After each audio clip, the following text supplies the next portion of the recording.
All right, welcome everybody to the latest installment of the LympheDIVAs Facebook Live events.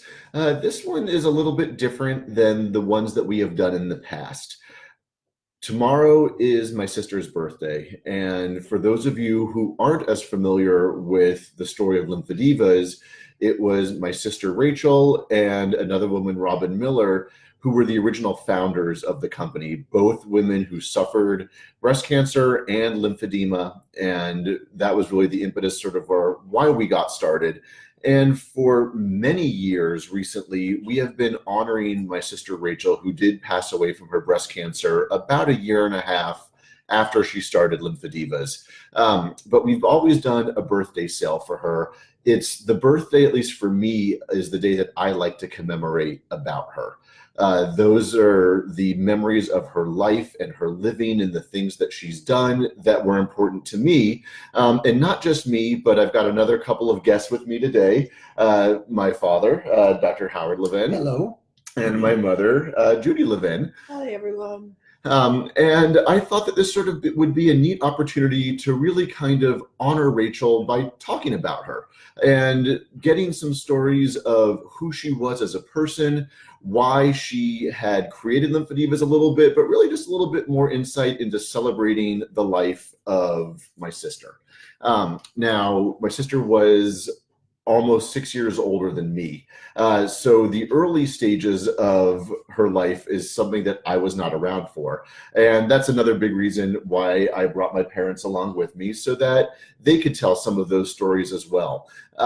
If anyone who is watching now and listening now knew Rachel when she was alive, I'd love to hear or see a little anecdote about that. And really, this is just a chance for everyone to remember who she is, what she's done, and really how she's impacted all of our lives in an incredibly positive way. So I'm going to let my parents kind of take this off with some early memories of Rachel. Well, the earliest memory I have of Rachel was after an all-night stint in the waiting room of the maternity area, and she was brought out to me, and she had her eyes, these big brown eyes that almost filled her face, were wide open and looking all around, taking in every possible thing that you could see. A trait that she had all through her life. She didn't miss anything. And apologies about the barking dog in the background. We are doing this at my house. This is a very family type of event, and I've got two dogs. And we're up in the Berkshires where there are some animals outside at times, or at least things that my dogs think are animals. So we might hear some barking every once in a while, but we'll try to just keep on moving past. Actually, I would just like to add to that. I think we also have my children, Sawyer and Raquel. And Raquel was actually named after my sister Rachel as well. And hi, Jill. Nice to see you joining in and watching us as well. All right, so Mom, was there something that you would want to add? Yes, I was going to say that about the dogs. Rachel certainly was a major dog lover. She had a dog, Nikita, which reminds me, tomorrow is her birthday. It was August 26, 1970, and that was the very first Women's Liberation Day. And we always felt that that would be something that might be important, or we hoped that it would be important to Rachel, and it certainly was. She was a person that felt liberated. She was in charge, and that started from the very beginning. Yes, certainly when she was younger. We have a great family story. When she was 2, I took her shopping for some clothes, and we walked into the children's department, and she went over to the dresses, and she said, no, no, no, no, no. And then she picked out something that she wanted, and the sales lady said, I cannot believe you let a 2-year-old pick out her own clothes. And I said she wouldn't wear them if I picked it out and she didn't like it. So that was really kind of what Rachel was like. She had an idea of what she wanted, of who she was, and it was very important to her to maintain that and never lose sight of it. And it, of course, could create some difficulties. But I think we all grew to really appreciate that aspect of her, as you'll hear as we unfold more tales of Rachel before LympheDIVAs. And it's, that story of her, with the clothing and already being that driven. I saw that a lot through my experiences with her, both when I was a kid and which wasn't quite as the positive stories, but later when we were both adults, and especially once she started LympheDIVAs and seeing why kind of she had gotten started and what pushed her, and that whenever she was told no, or you can't do this, or was questioned, why are you doing this? That it always sort of fell back to, I see that this needs to get done at the very least for myself, but I think that others also want this, and that she was able to carry that through, not just, when picking clothes out as a 2-year-old, but in pushing boundaries and doing things that needed to get done to make both herself feel better, and with LympheDIVAs, creating a pathway for others to feel better. And I think that that's the other theme that ran through her life, was her concern for others. That she always was very close with her friends and caring about everything that happened to them. And that theme of the concern, it's not just Rachel who had lymphedema. There were other women who had it, who did not have an option of what to wear. There was just one choice in those days. And when they first started, what her partner said, she was very worried that people were going to copy what they were doing. And Rachel said, if they do, they do. I don't care. The main thing is that women have a choice. And if somebody else does it, so be it. But, again, this is a day where we're trying to commemorate who she is, that she had really done something really amazing here, and made changes that no one else seemed interested in making, because she felt that those were the right changes to make. What are some more stories that you remember, in her formative years of her doing that sort of thing? Well, she presented herself as very quiet and somewhat shy, but it changed if she wanted to get something done. And one case, she wanted to transfer from the University of Chicago to UC Berkeley. And after she had submitted everything that was needed for the application, she was told that her grade point average at University of Chicago was only 3.5, and the minimum for any school was 3.55. This sent her off. She was going to the University of the UC Berkeley, and she wasn't going to let anybody stop her. And all she had to convince was the admissions people that her 3.5 was every good as any score that any other school might have submitted for someone. And after 2 weeks of her camping out on their doorstep, she got into the University of California at Berkeley.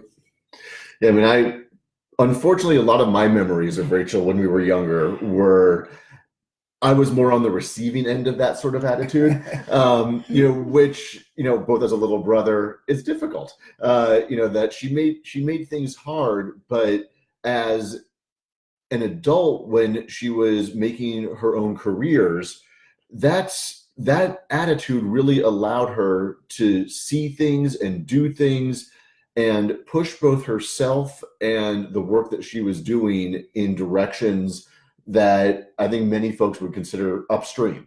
She didn't take the easy road. She took the road that she felt needed to be taken.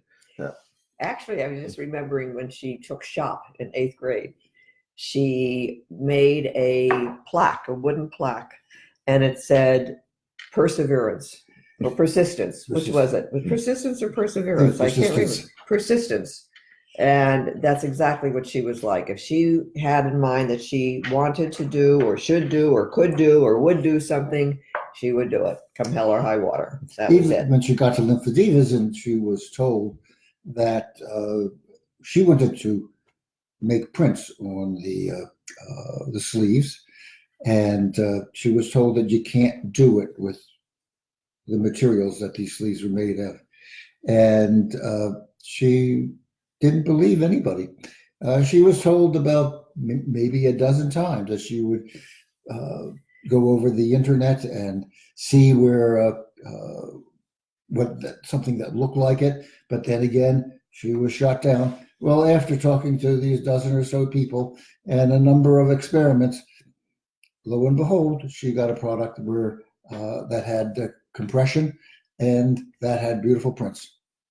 And she was a very special person, not just because she saw things and went ahead and did them, but she also just had a feeling and the intelligence to be able to see it through and make it successful.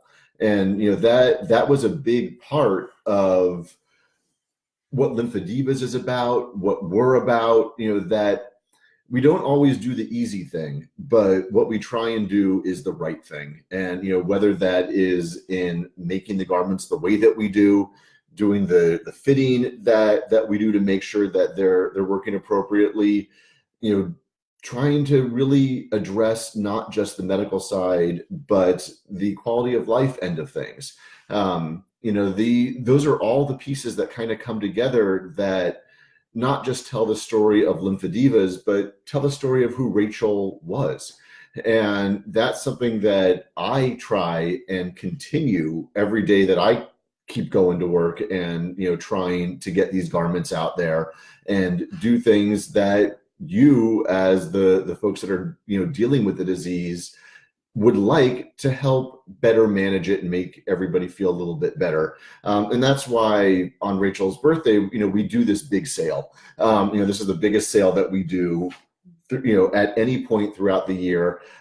This year, we're actually giving a even larger percent, 30% off and free shipping. So we're trying to make it on this day a little bit easier for everybody to be able to get one of these garments, whether they're looking for a fun pattern or looking for just a solid color or skin tone. That's what we're here for. She would love that. She would really love that. I think she would appreciate it from every angle. It would be really important to her. So we really, in terms of business, people will also say that it's not a business just doesn't make money. Business has a mission, and our mission is to make the lives of those women with lymphedema a little better, a little more fun, and that's why we have been successful these past 10 years, and that's why people like to use us, because we have the aim to make those people's lives better, and that aim came from Rachel. That was her aim. And she was fun. She had a great and clearly sense of I'm not just saying that because she was my sister. As I said, that those first 20 years are really rough. But after that, I really got to see her fun side and all the things that she had done in her life, whether it was working in education or working in design. All those things kind of fell into bringing what we have here at LympheDIVAs to everybody. The idea of coming up with interesting colors and patterns that people actually want, and then educating people about this. This was a big piece of Rachel's life, was doing education and being an educator. And she brought that with her to LympheDIVAs, to not just provide the garment, but to educate people about the disease, to be able to provide them with not just products, but with information, and in a way that was more approachable, that I don't think she felt that she necessarily got it from her medical advisors. And so she wanted to make sure that what she found and the way that she was making herself feel about her disease and managing it, that other people could do that too.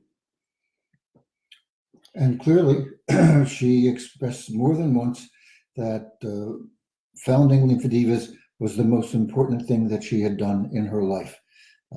And she very much wanted it to grow like it has. And it's important for us to take that lead and give her the kind of business that did do what it is doing now, that is helping people. Thanks, Kiku. We really try and make this not just about the business for us. This really is about Rachel and carrying on her vision and her legacy. And so that is something that's always going through my mind whenever I have to make any decision or think about what we're going to do is, what would Rachel do here? What would honor her? And what would keep her name and her legacy and what she was trying to do out there. It's not always the easy decisions to make when you think of it in that way, but it's the right decisions to make. And, that I think was a big part of Rachel, of making those right decisions. There's two other things that I wanted to bring up was, one was, she started out her professional careers as a teacher of middle school and she really loved doing that. And then she decided that maybe she really wasn't quite sure that that's what she wanted to spend her life doing. She also was an athlete.